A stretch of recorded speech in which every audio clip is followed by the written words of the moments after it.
Atin na sili ay atin na pong ilagay para po siyempre kumalab talaga yung anghang niya. Ayan, halo-haloin lang.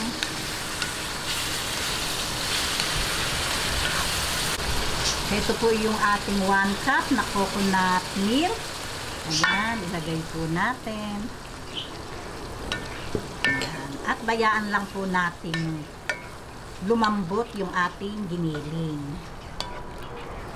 Ayan. Ayan, after 5 minutes, madali po kasing maluto yung ating giniling. Lagay na po natin ng sitaw. Ang ganda po ng sitaw po. Maliliit siya na malulutong.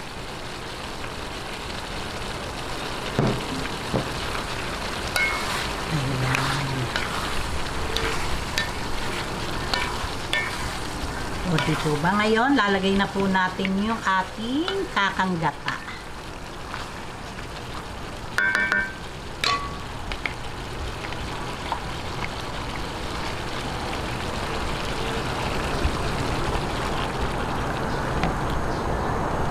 Ayan, masarap po talaga to, magatang magata at siyempre po maanghang.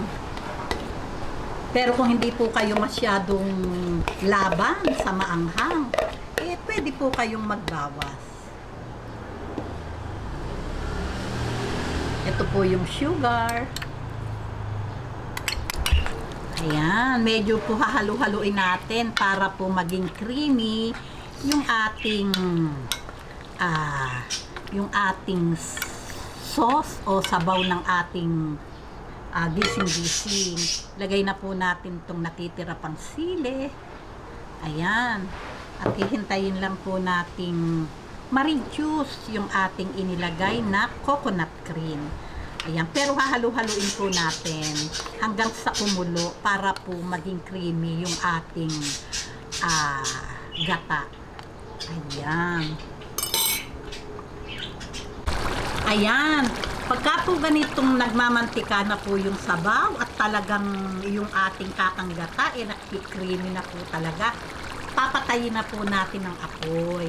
Kasi mamaya kakatin na po din yung ating gata. Okay?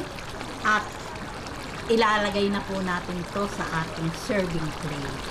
Okay, yung pong asin, nasa inyo po iyon kung gaano yung taste nyo sa alat.